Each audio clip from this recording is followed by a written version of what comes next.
All right. Good evening, my friends. I want to be sure that we start early enough that my audio is good. So can you hear me? Is my first question, because sometimes I talk, my mouth is moving and no one hears my words. So somebody let me know that they can hear me. And we are going to get rocking on this webinar. I know that this is such a pertinent time. Thank you. Okay, I'm heard.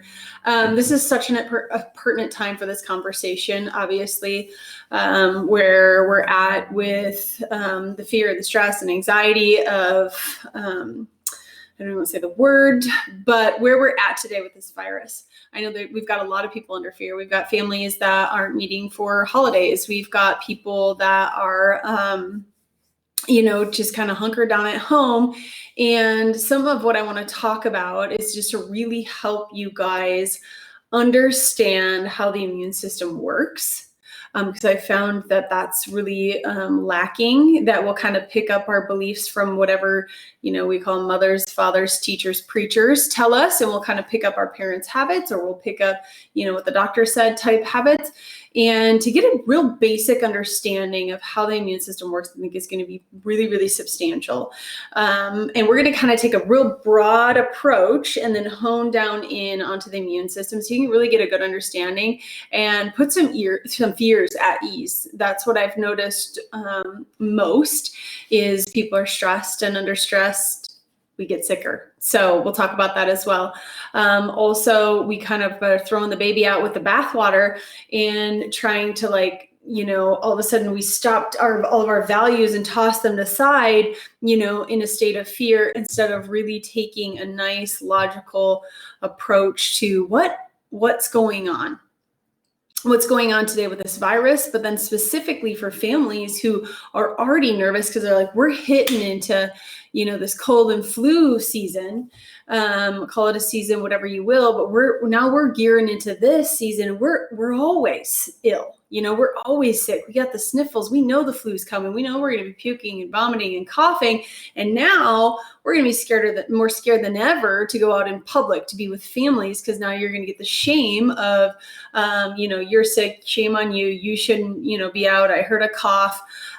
You had a sniffle last week. You should stay away from humans for 14 days. So it's been really tough balance. And I understand the fear on both ends of it. I understand the frustration with patients and people who are, who've been saying, I've been healthy my entire life. Why would I change my values now? So let me kind of help you guys get a good foundation on how the system works, and you can decide, right? You decide how to move forward in getting your family the healthiest life you can. And that's why I do what I do. I know that we all have a very specific purpose on this planet and on this earth. And during our short time here, I want you to do you and do your purpose. And you need energy left over to be able to do that by the end of the day, right? You need abundant energy to give back, to be yourself. So does your kid, so does your spouse, so does, all your friends and family and people around you. So let's get that under wraps here. Let's get you serving your purpose. And I feel like a lot of my purpose is to help families do that, because I've been there, and I'm not going to share a ton of my story now, but I was a pretty sick kid, and rounds and rounds of antibiotics. And unfortunately, now we know what the overuse of antibiotics can do, including cancer and gut cancer, which this comes at a time where I am, a little angry about overuse of antibiotics, because I have a 39-year-old friend who's passing away from colon cancer that they've linked to overuse of antibiotics. And that's kind of been our go-to. Let's kill everything, and knowing that we are killing our own gut health instead of building it up. So I'm even more passionate than ever. I don't need any more, widowers, and I don't need any more kids without a mom, because they didn't understand what was going on. So let's get your body that's designed to be healthy, designed to self-heal, designed to self-regulate, designed to handle anything that comes your way. Let's get that thing as strong as we can. And let's get that foundational belief there. So I want you guys to kind of just, take off that hat of fear right now and make sure the news isn't playing in the background. And let's really talk about how the body works and that it is supposed to be healthy. It is supposed to handle anything that comes its way. And when stress seriously gets in the way of our body's ability to heal and to function. And we know, my God, we know that stress is high. I don't even say that word. Often we'll talk in our office and say, how are you processing this week? Because we know that there's going to be stress, right? We want to know how your body adapts, and how your body processes stress is how well you're going to pull through any situation. We know that there's stress coming at us at all angles every single day. It just happens to be a little higher now. And we also happen to be going into a season where we aren't as active. We're eating more sugar. The sun isn't there unless you live in places where there is sunshine everywhere. I love you and I'm jealous of you. I love the sunshine. But vitamin D is low. Sugar tends to be high. Activity tends to be low. All the things that build up an immune system in a body, which is why we hit this season, regardless of the year, where our immune systems are a little bit more depressed. And we're going to figure that out, or we're going to talk about that through this as well. So I want you to have some more awareness on how and where health comes from and how to optimize that. That way you can make the best decisions for your family moving forward. Because even though I had a good, what I would feel like a natural foundation for health, I didn't really know. I kind of knew, but all of my advanced training helped solidify this for me. And then I saw it with my own eyes, and I see it every day with my patients. I saw it in my own family, specifically my own life and my children. And then with the families that come through my office, and I watch them literally kick the sick. I watch them get rid of sensory issues. I watch them have, a nice, calm, self-regulated body instead of one that's having behavior issues and meltdowns and unable to learn and focus challenges. Parents with irritability and hormonal issues. Watch the body heal. And the best thing and the coolest thing to do, of course, is celebrate, but to understand that the brain is controlling everything. And your brain has to get your feedback from the world, from your nervous system. So your central nervous system, although we know it's the controller of everything, we call it the master control system. We don't necessarily look at how's the brain getting information. And instead we want to dissect, the body and look at it under a microscope in pieces to see, okay, how is the heart operating? How, how's your muscles? How's your physical body? How's your lungs? How's your thyroid? How's your adrenal glands? Instead of taking a look at how's the brain doing? How is it getting information? How is it getting its feedback? One of the things that we say is you live your life through your nervous system. Everything's got to be processed through that thing. Everything you think, say, do, taste, smell, touch, everything has to be processed through your nervous system, including viruses, bacteria, fungus, illnesses, emotional components of stress. It's got to go through your nervous system, and how that thing's operating is really going to help determine the outcome of what your brain's receiving and what it's going to send back. And if it doesn't have clear and concise communication, we know things are going to get jambled when stress gets in the way. We're going to talk about stress here just again, and I don't know how many times I'm going to say stress in this webinar. I'm going to try not to, because I think it's so negative, but how it gets there in the first place. This quote from Dr. Bruce Lipton. If you guys know Dr. Bruce Lipton, then you just know an amazing human. But he wrote The Biology of Belief. He's a stem cell researcher. He's highly awarded for his science and figuring out that it isn't the genes that are the problem. It's the epigenetics, the environmental factors that are turning on these genes, because many of us have genetics for things like cancer, for things like diabetes, obesity. We all have the genes, but we've been dealt this, this hand. How we play those cards matter. The epigenetics, so environmental factors that are turning on these genes and off, by the way, which is the most encouraging part. He discovered that. So I would look into him if you don't already know who he is. He's one of my favorite scientists, next to Heidi Horvik, actually, Haavik. She's pretty amazing as well. And looks at the brain and how the brain changes and the neuroplasticity. We know that the brain is always changing, which is super cool. Children from birth to 3 are making 1 million new neurological connections a second. 1 million new neurological connections a second. It's just mind-blowing. And as an adult in our 30s and 40s, we're making 1 million new neurological connections in a year. So substantially slower, but kids in neurodevelopment is just absolutely huge. And to make sure that that brain is developing appropriately is a pretty big deal. And that's what we do in our office. And that's what we have a passion for, is making sure that that brain feels nice and calm and organized, and you're living your life through a nervous system free of stress. So living our life through that nervous system, there's many senses. And I know that there's a perception of sense, and there's those 5 senses that most people know about.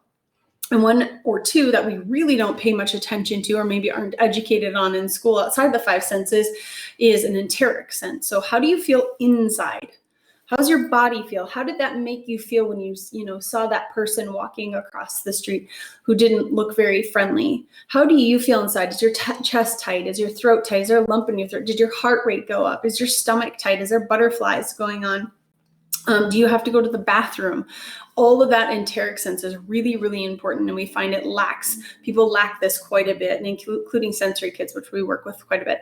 And another really huge component is your balance and your movement sense. We call that proprioception. So where are you at in time and space?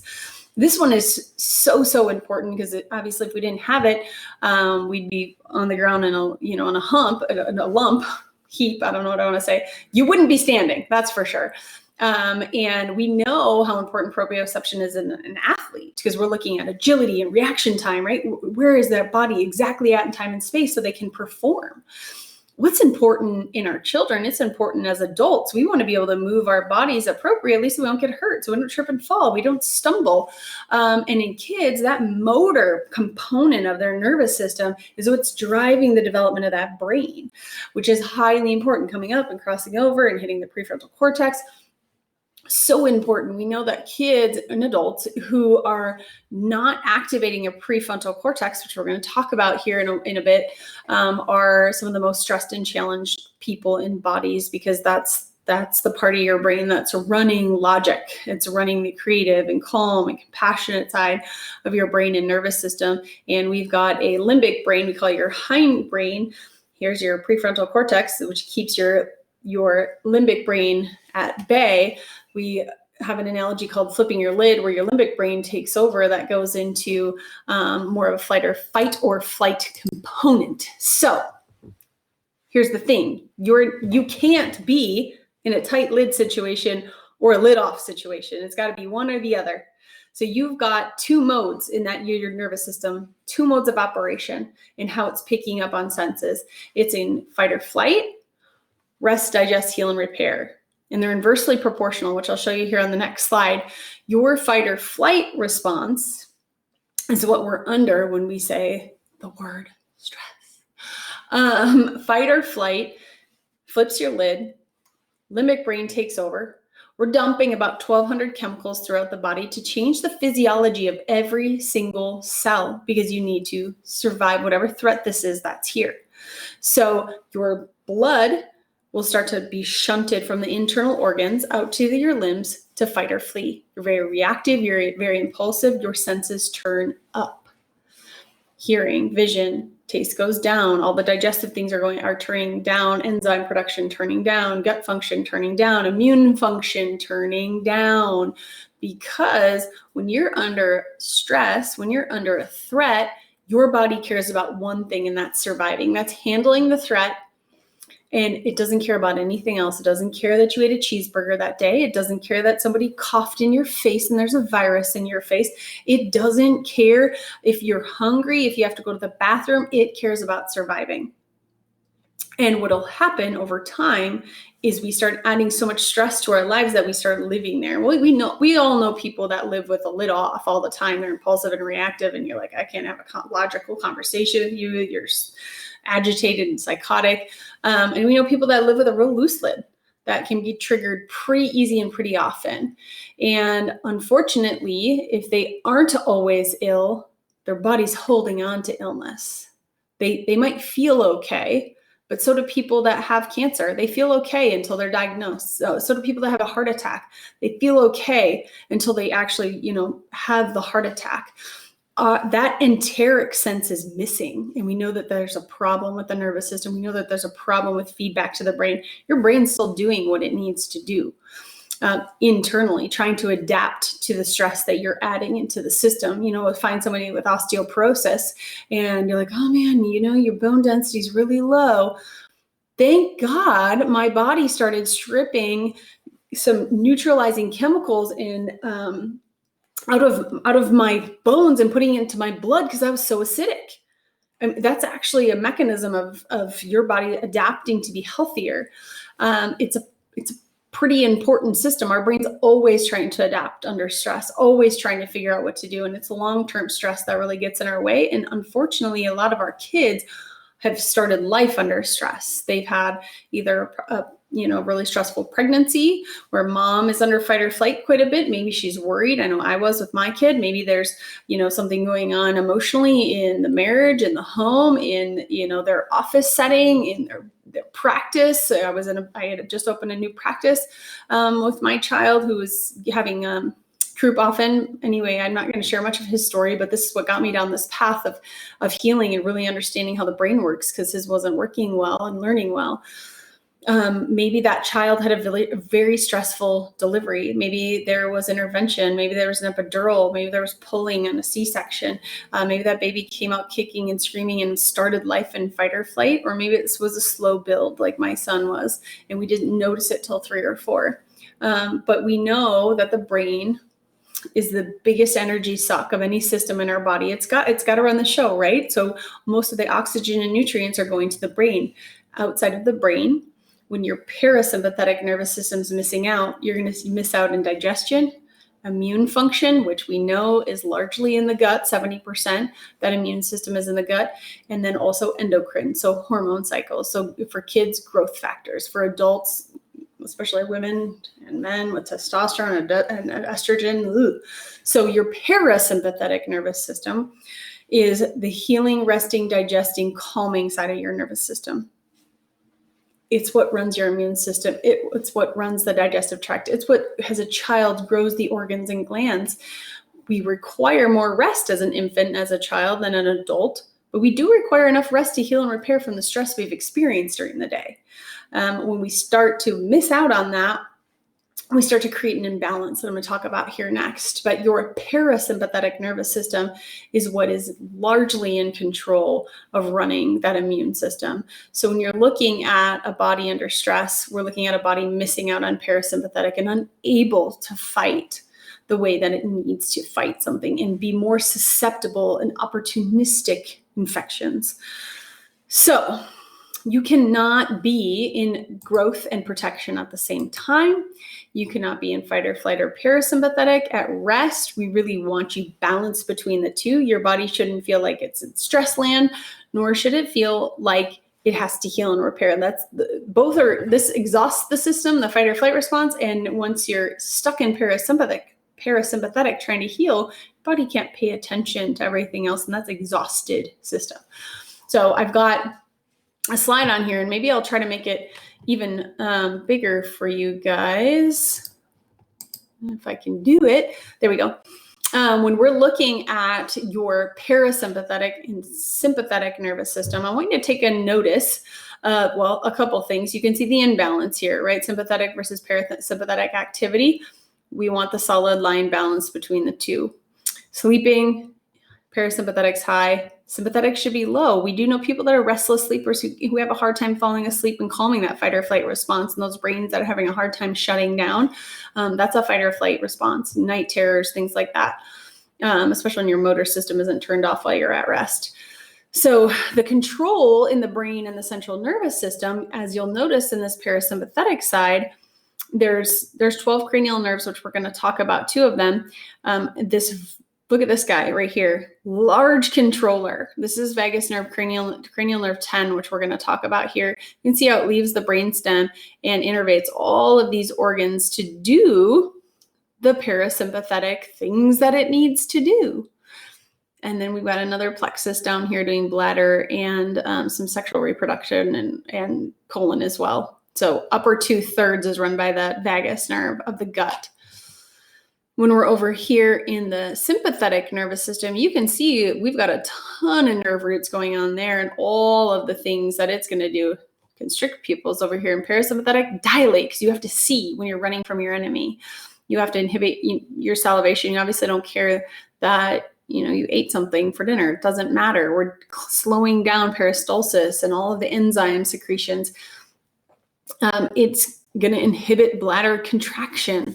It's a pretty big deal when you've stayed in this state of stress with a rapid heartbeat, with high blood pressure. Your blood pressure will start to maintain a higher rate than you would under a nice calm effect. What's really cool is, I take a drink of water there, is what they've figured out in the parasympathetic nervous system realm. We use a heart rate variability to measure this.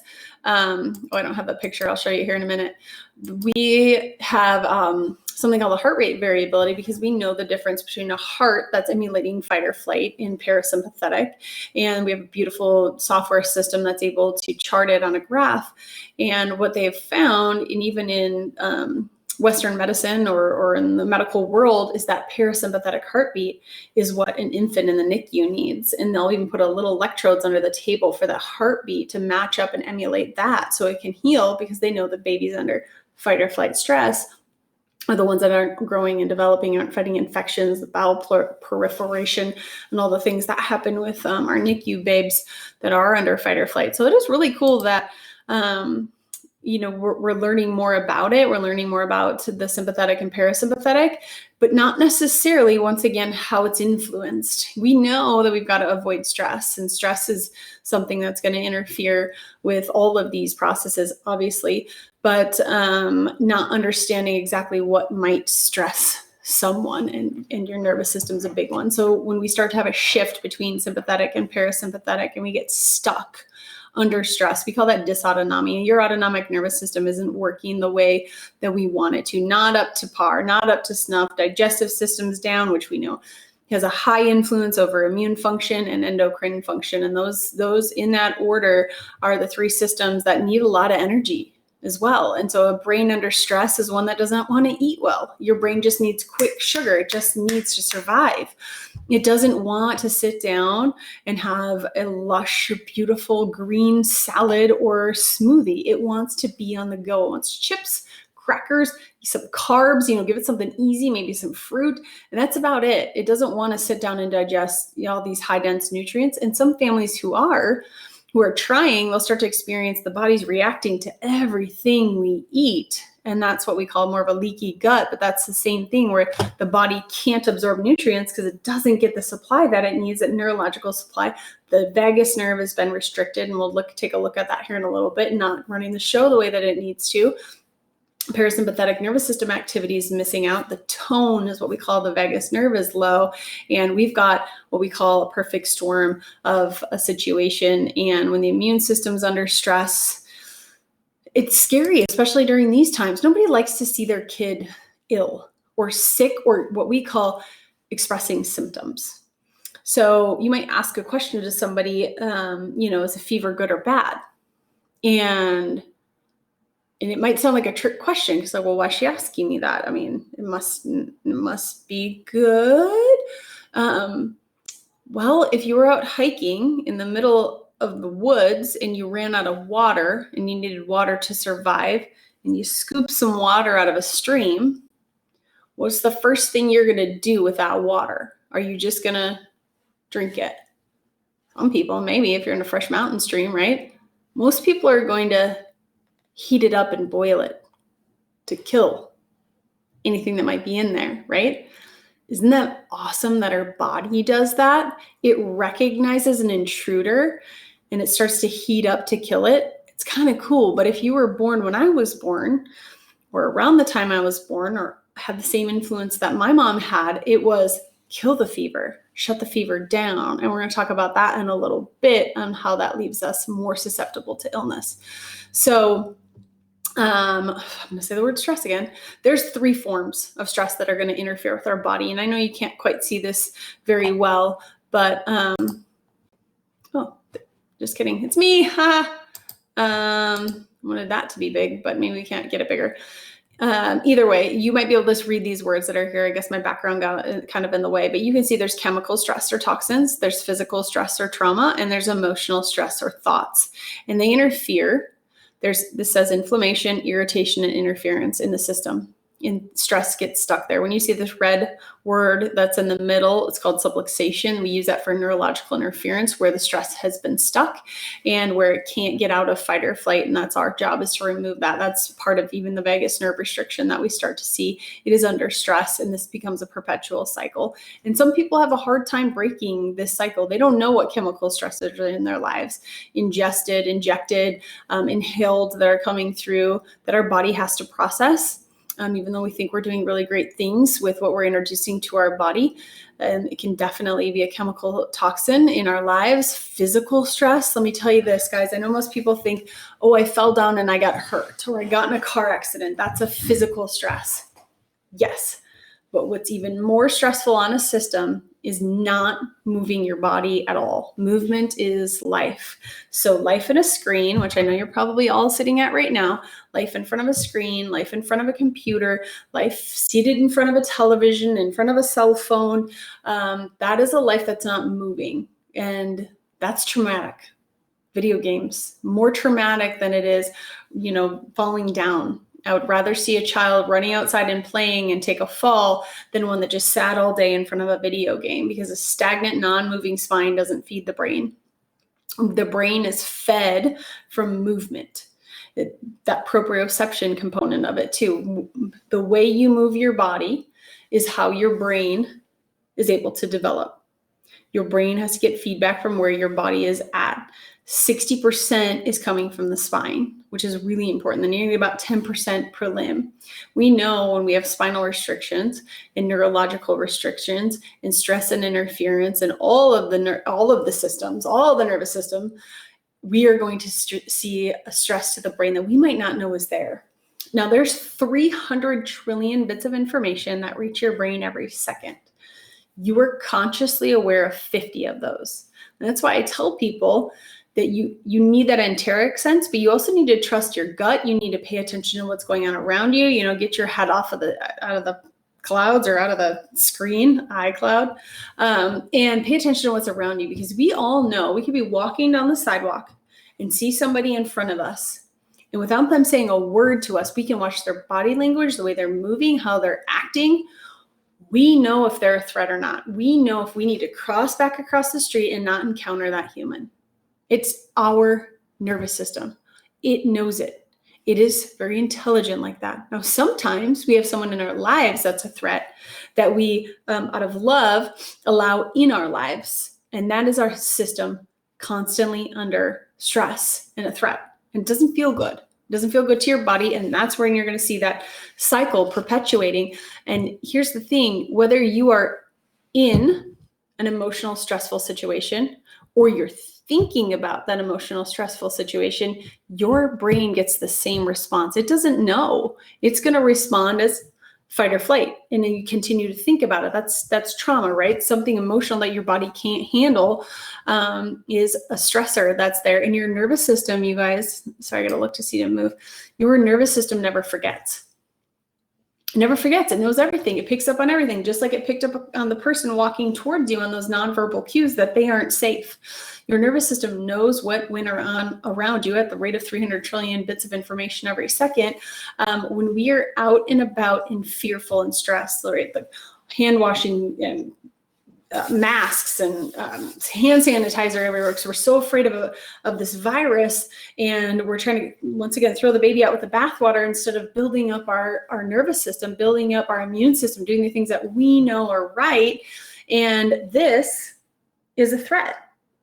Whether you might feel like, oh, that person's being kind and courteous and safe, your nervous system doesn't think that. So now we're kind of on high alert as we go out, where our body's fearful, it's stressed, it's angst. People aren't necessarily talking to each other. And we have a stressful experience when we're out. We got a stressful experience maybe at home, I don't know, maybe with the school, sitting on the screens, we're not moving our body, we don't feel good. And it's this perpetual cycle that goes over and over and over and over again. We don't know how to get out of it. We're on this hamster wheel and we're like, how do I jump?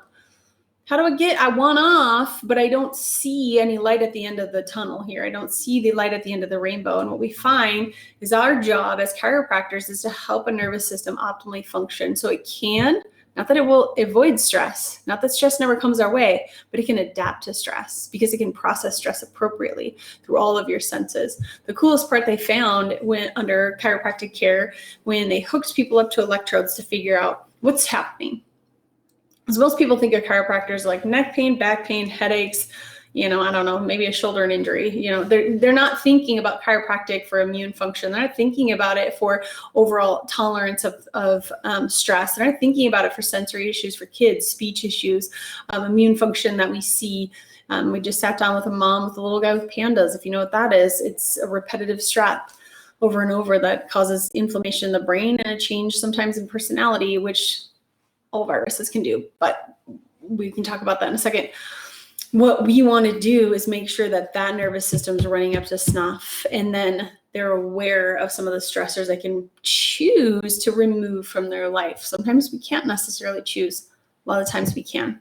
And we want to measure. We want to see what kind of restriction is there. How much is our body missing out on healing and repairing? How far into fight or flight is it? So this little graph gives me a good picture. We want them balanced up here and in the green box. Here's this little scan that this little guy who is only 5, but his body's stuck at a state of fight or flight and running at less than 80%, 78%. So it tells me that he's experienced more stress in his 5 years than he has parasympathetic, his need for it, and it started to drop down his organ and gland function, his autonomic nervous system activity, and leaves him susceptible to illness. This little dude had extremely stressful pregnancy and birth, and was high sensory, high learning challenges, immune function problems. His gut was so bad that he couldn't even eat a Thanksgiving turkey that ate grain because his body was so intolerant to grain that he would vomit.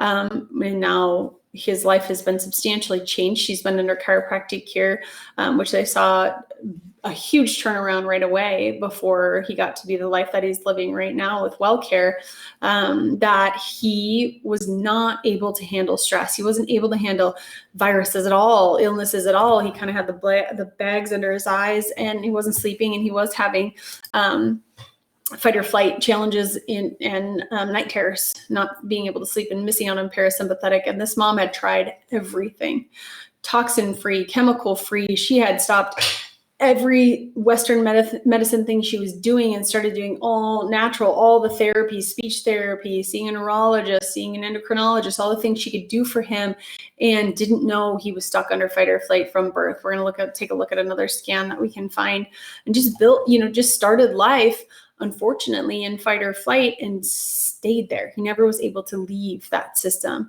And until he was 5 years old, thank God. And now, normal functioning, I think 8-year-old now, for God's sakes. I think he's 8, doing amazing. Okay, so here's what we need to look at next. We know we're starting to understand how the brain processes stress, how it receives stress, where some of the restrictions can be, which we'll talk about here in a little bit. Now we need to, and the balance that's there. Now we need to look specifically, we're going to take now a look at the immune system and how it operates, because people don't understand that there's a balance that needs to be had in the immune system, that you've got 2 different systems. People probably know about it. They just don't understand how they play together and how they work and how intricate they are. And they are also inversely proportional. So when I was talking about a child expressing symptoms like a fever, that is something called your Th1. And then we've got Th2, which we're going to break down here in just a moment. Your Th1 system is the first line of defense. That's the one that's in the gut. That's the one lining all of your tissues. That's the one coming across, those are all of the ones coming across the breast, milk, all eyes, ears, nose, throat. Any lining and opening has got to have this very generic, very first line of defense, what we would call your firefighters. I just can't see past my mic. I'm sorry that I keep looking over here. Your externalizers. This is a very much a get it out, right? Burn it down, get the fever up, puke, pus, snot, vomiting, diarrhea, rash, coughing, anything to get out whatever just got in. This is it saying, I know this is a foreign invader. I know it shouldn't be here. We're going to turn up the heat and we're going to do whatever system it's affecting. We are going to get it out. This system also has to now alert your Th2 system and say, hey, we had some invaders. Take a look at the carnage. Take a look at the damage. This is what we beat up. Now make some memory cells to this. This is like basic science, which hasn't changed, by the way, with any virus, just because it's the same body, it's the same immune system, whether yours is running well or not, or your child's is or not, just a different virus that it's handling. So it's got to alert Th2. It's got to alert the inspector to say, excuse me, I have a tickle in my throat. Coughing. See, my body understood there's something there. It needs to get it out. This is them alerting the inspector to say, what do we need to do? And it's going to really depend on the infection, right? It's going to depend on the strength of the virus that came in, of what kind of response it needs to give. Some people are like, oh my gosh, my kid's fever got up to 105. They vomited for 3 days. Wow, you really had a big response to that. You obviously now are going to have a nice big army to fight that same virus that tries to come along next time, right? That's how your immune system should work. And once again, they're inversely proportional. So Th1 and Th2 aren't going to be on and functioning at the same time.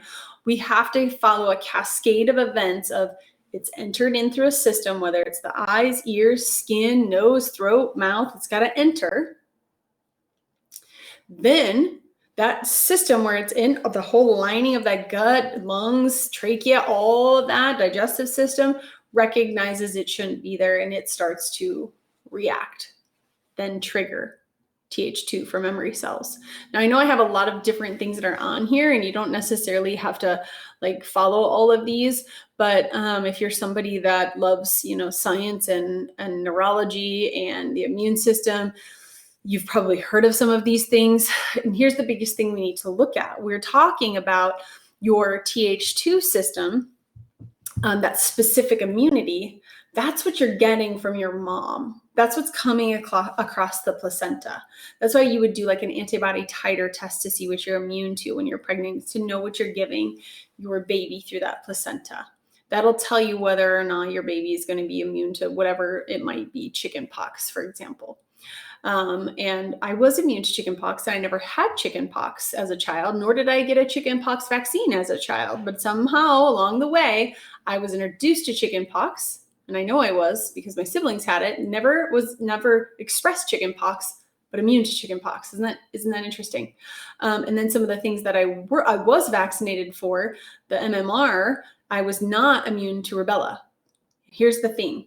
What will happen is when we get an injection of an attenuated virus, it is activating, it's skipping past Th1. It's not coming in unless you're getting like a flu inhaler or whatever those things are, nasal. It's going directly into the bloodstream, right? It's muscular. We're skipping Th1. We're hitting up Th2. It's going right into the bloodstream. We're missing filtration. We're usually missing all of the stuff that needs to be filtered through that vaccine, going straight into Th2 and stimulating it, hoping it can make an immune response. Well, it's an attenuated virus, so it's a very small one, right? It's a small army that says, oh, there's a little weak virus in here. I'm going to fight and put a couple memory cells up to this, and here we go. So then when we're re-exposed to it naturally, which sometimes doesn't happen when we live in a vaccinated world, then we get to make, our body says, oh, I recognize that. Now I have a bigger army. And that army has about a 10-year half-life. That's why some people say that, your boosts only last for so long or whatever it is. Your immune system fighting something naturally, boom, and it can go through the whole process. It makes an army. Your body is just getting strong, because what we don't want is an overactive Th2 system, because that is autoimmune. That's your body starting to attack your own tissue. When we see a Th1 system, let me just move over here again. Sorry, I can't see past my mic. Because when we start to get ill and we've been told, shut those symptoms down, they are bad. Turn down the fever, turn down the vomiting, anti-diarrheas, anti-vomiting, like get anti-cough, whatever those are, cough suppressants, antihistamines, antacids, all the things that we do to say, shut that down, instead of letting it run its course naturally and building up what it needs to get stronger for the next time, to even make a bigger and stronger attack. And we're not, and when we're not allowing that process to happen and we're just stimulating Th2, now they're inversely proportional. And now we have a really strong autoimmune that's going on. And I know that this has happened to me because I am a celiac human. I had tons of antibiotics as a child, tons. I had tons of Tylenol, anything that could shut down a fever. I would be sick for weeks because my fever would try to turn on, we turn it back off, turn it on, turn it back off. My body's like, I can't fight this. What's going on? And now you start to overactivate Th2. It's gotta try to do its job. And unfortunately, I developed sometime in my lifetime, and thank God I figured it out, celiac. That is an autoimmune condition that is attacking intestinal lining, and you can't have gluten. I'm sure many of you guys have heard of celiac before. That's an overactive Th2. I had to spend a long time, you guys, actually letting my immune system do what it was designed to do and overriding the old scary beliefs, right? Because you're like, don't let that fever get past whatever it is, whatever your pediatrician says, 101, that's really scary. 107.8 is brain damage. If you have a hypothalamus that's working functionally, it's not going to let it get to that point. I have actually had a patient have 107.1 fever that they lived through. Obviously, they told me about it, but we're not playing with fire, right? Go to your comfortability level as a parent. If you're worried about dehydration, which is a huge worry, and that's a necessary worry, and that's an important worry, pay attention to that. Pay attention to how the child looks, if they're lethargic, if they're acting, like they're delirious. Yes, pay attention to those things. There's intervention that's needed all the time, or at any given time, not all the time. Like, let the body build up and work how it's supposed to. And once again, I said I'm like passionate about this right now because I have a friend who is dying on hospice care with colon cancer, that they told her this is linked to an overuse of antibiotics as a child. And she had the same thing, ear infections and all the antibiotics killing the gut, celiac, rashes, everything that her body was trying to get rid of toxins and couldn't because it got trapped. And that's what cancer is. It's a virus that gets inside of a cell and multiplies because your body didn't know it was there, because Th1 couldn't do its job anymore and Th2 was in control. And it's really tough, you guys. It's really tough. We know how high cancer is right now. We know how high autoimmune conditions are right now. We know how fearful people are of not being able to fight off something like this new virus that's out because they have a crap immune system. And instead of being told, build up your immune system, make sure you're having enough water, sunshine, activity. Make sure you have enough happy hormones in your life. There's a good outlet for you for your stress. See a counselor if you're not. Take your vitamin C, your vitamin D. Do all the things that you need to do to build up your immune system so it has a chance to be able to fight something that comes its way and actually get stronger and be stronger, because we know there's stronger things coming our way. MMR used to be, all the measles, mumps, rubella used to be an average normal childhood thing, and now it's very feared.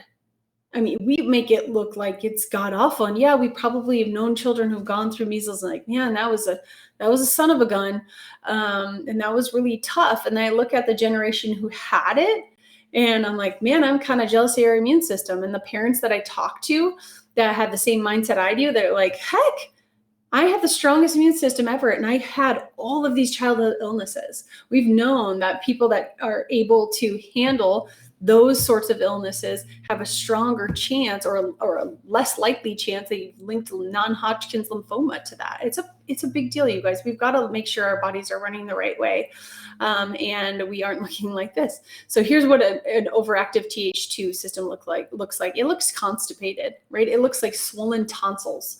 It looks like restricted bronchioles. It looks like a chest that can't breathe well.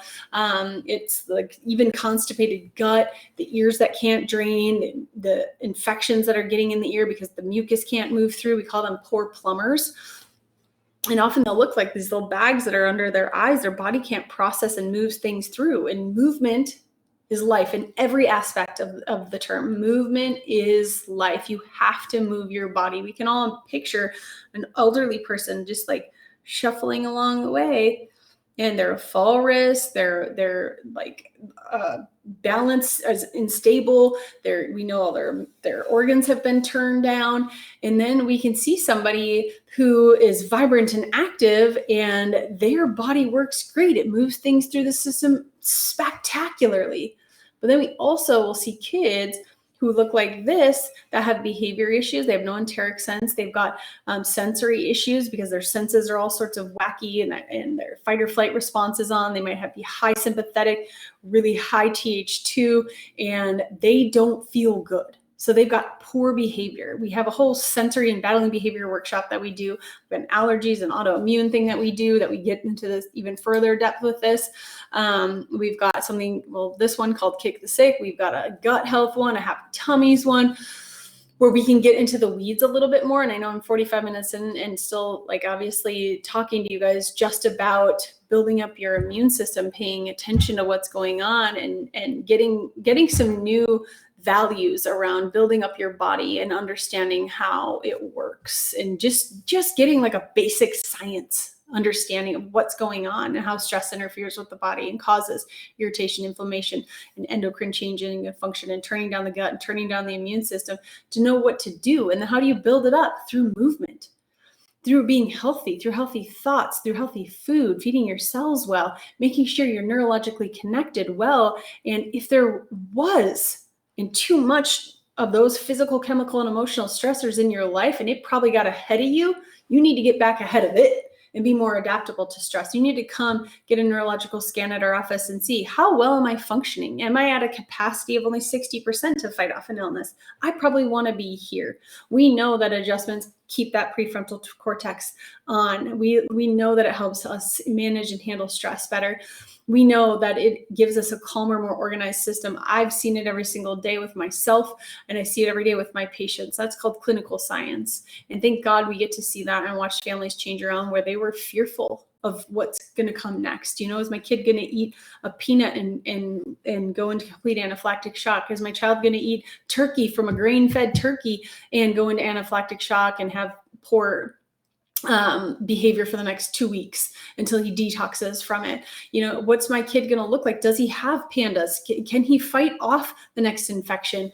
What is actually happening inside the body really matters, and understanding the process to get there matters really even more. So you can say the yeses and the no's, so you can understand how it works. So you can, even though it might be scary, you can take the next step and say, our bodies need to handle this. We need to build up the immune system and get after handling stress in our life instead of running from it and being fearful of it, because that just is perpetuating fight or flight and leaving you susceptible to it.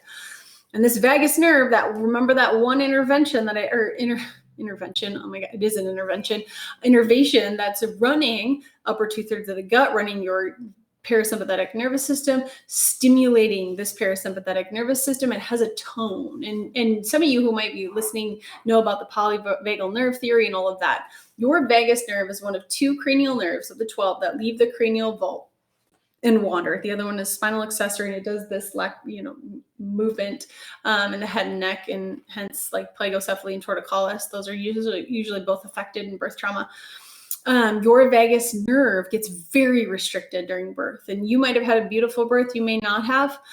Your child might have come into this world very traumatically. You know, like the little guy I was talking about, he lost all vitals in the birth process, and they had to get mom sliced open hip to hip and pull him out as fast as they could. He didn't have oxygen for 15 minutes. He was pretty restricted. That's hence the sensory issues, the spectrum, the inability to focus, all the gut issues, and on and on and on, speech, vision, all that. all was off, which is a pretty big deal for that family and very fearful for that family and the siblings of how can this one be so sensitive compared to the others, and how does the family handle those emotions when somebody's not emotionally stable in the home. And often we'll find that vagus nerve is restricted during that birth process and they just don't know it. Your vagus nerve is that gut-brain connection. When people talk about the brain-gut connection, that's the vagus nerve. That's the parasympathetic. That guy is so important. And once again, science has figured it out and started to put vagal nerve stimulators, cut in through here and put the vagus nerve leaves right up here, right up top. So here's the vagus nerve in this photo, right up here at the brainstem. By the way, your brainstem is a huge blood-brain barrier that like double anywhere else in your brain that's going to allow things in. So when this guy is altered and upper cervical spine is altered, we know that you're going to have more of an inflammatory brain response than somebody who doesn't have a restriction in their vagus nerve. And this whole area near the brainstem it's draining the ears. You guys, if you look over here, I don't know how well you can see this in this upper brainstem area and what's in control. You can see digestive, immune, speech, coordination, vision, balance, ENT, so eyes, ears, nose, throat, mouth, autonomic nervous system, vagus nerve, inner ear, sinuses, pituitary gland, a lot, that's the endocrine function, face, teeth, jaw, and all of the effects of the stress there, from the torticollis and plakocephaly and colic and ear infections that I was talking about, all the way down to the sensory issues, focus issues, and even emotional component of health is a big deal with that vagus nerve, and compassion. So it leaves right here, the brainstem, next to this first cervical vertebra. So I put a picture here. This is you looking down the brainstem, and here's where arteries are, and your vagus nerve is going to leave over here. It can get very restricted with upper cervical stress from birth, and people just don't even realize it, how important that birth process is of just setting the tone for the rest of their life. If they have vagal nerve restriction from birth, even if it's just a tiny bit, it's going to affect the rest of the body. We all know Superman, who fractured his upper cervical spine and was incapacitated from here down, right? Respirator, couldn't talk, couldn't move, died of a bed sore because his body didn't know it was even there. He had no motor movement, a pretty big deal. So even a tiny shift in this first cervical vertebra, restricting brainstem, restricting proprioception, balance, immune function, digestive function, and that vagus nerve, it's a big deal. And that's why we see kids and families that need vagal nerve tone brought back into their lives, who need proper motor function, proper immune function, proper digestive function. They need a freaking lid on, right? So their limbic brain isn't taking over and running fight or flight, so they don't even have a fighting chance, and viruses can get in. So the immune system is lowered. It's a big deal. You guys, it's a big deal. And had I not lived through this for the last 7 years, I've been a chiropractor for 13. My first several years in practice was uneventful because I didn't know all of this. I was just working with bodies with headaches and pains and making very little impact on the world. I'll tell you that. Yeah, great. You went on an awesome run. I'm glad your leg felt better. But now when you see a child live a better and healthier life, you see parents who aren't fearful of what's to come next. Are they going to get sick? Are they going to be able to survive this? Are they going to be able to go to school again? Are they always going to be on a friggin' screen trying to learn and not be able to connect with humans? Are they ever going to take a mask off so they can see someone's full face and realize that they're there to help and love them? I don't know. I want those fears to be gone from parents' lives and feel confident in who they are and who their kids are and how their body was designed to be healthy and to feed that nervous system well and avoid the stress and the toxins, avoid the emotional components, shut off the freaking news and feed your body, feed your mind something great. Listen to Audible, listen to storybooks, sit together as a family, have dinner. I think that's probably one of the best things that I've seen through this whole process is the family time of coming together. I know I've enjoyed it. I've homeschooled my boys, my younger two boys, my older one's in high school, and I've seen the circus that's going on there and how stressed they all are because they're constantly having to have all senses turned up right now. They can't hear their friends or their teacher talking like this. They can't hear them. They have to pay attention. You can't skip a beat. And if you've got a kid like my kid who wants to do well, he's self-driven to excel in things, he wants to listen in class. He also loves social relationships, so he wants to have fun with his friends. Thank God he's a dude And he's not as worried about what his friends think of him as a female is. I don't know. We're wired that way, girls. I'm not really sure. But teen girls, I'm getting the feedback on a regular basis of they are anxious. They're socially stressed and anxious because they don't know if their friends are happy, mad, sad, and they're only on team 1 and their friends are on team 2, and they don't want to make new friends because they can't see what their reaction is. And they're anxious. It's tough. We're in constant fight or flight. We're on point in class trying to hear and listen. Then we got to do all the homework. And then we don't know in social situations and settings of what to do. Now we get home and we're at home sitting at a computer lethargic. So we went from fight or flight to not feeding the fight or flight, putting the lid on and sitting in front of a screen. It's a perpetual cycle, and I'm sure you can see it. Here's a scan that we also run in the office. Just another side tangent that I had there.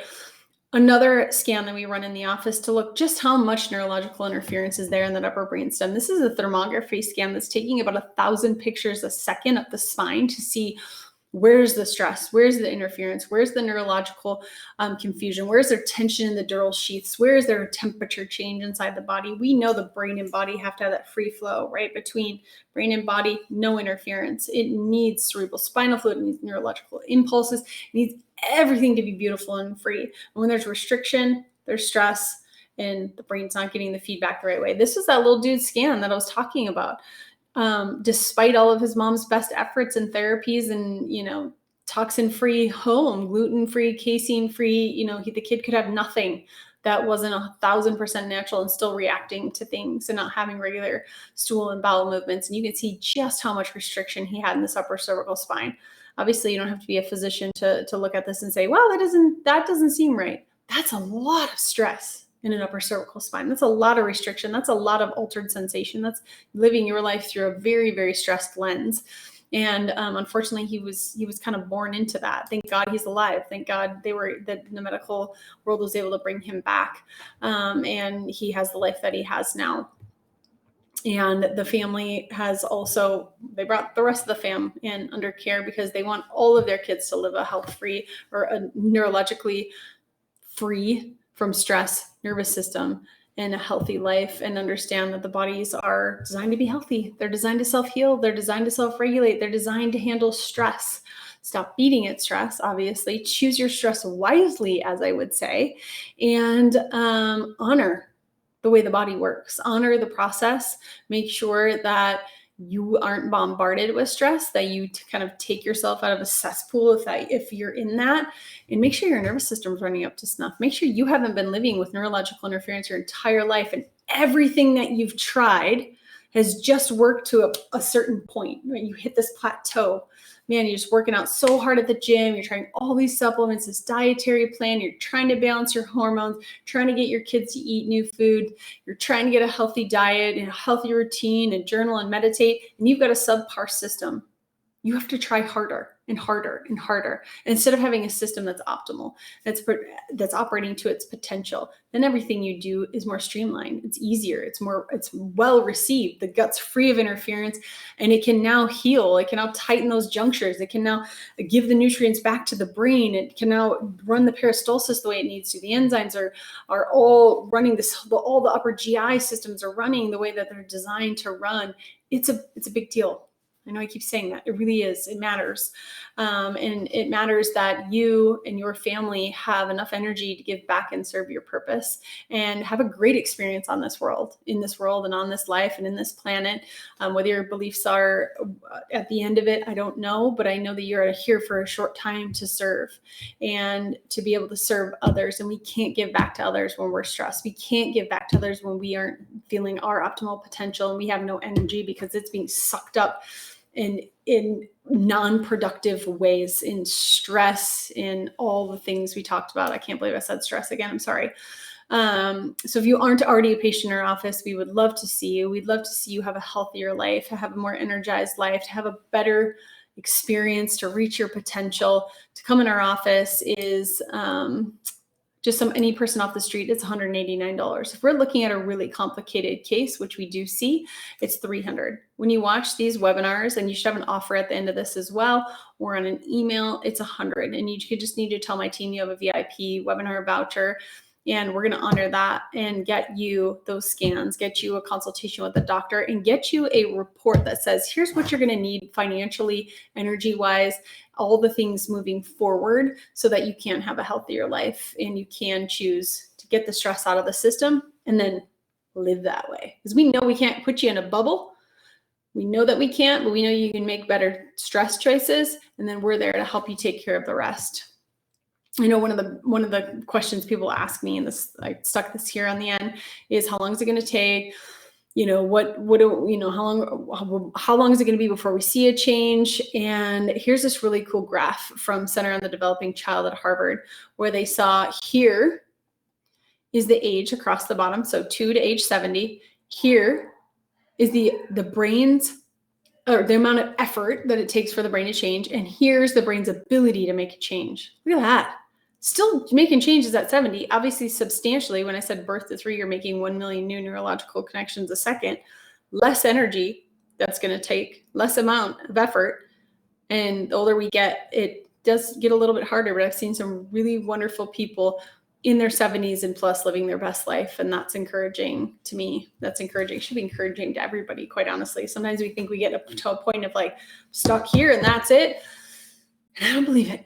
Not for 1 second. I know you can always change. The brain has proved it. Harvard's proved it, apparently. The brain always changes. So I would love to see you and your family.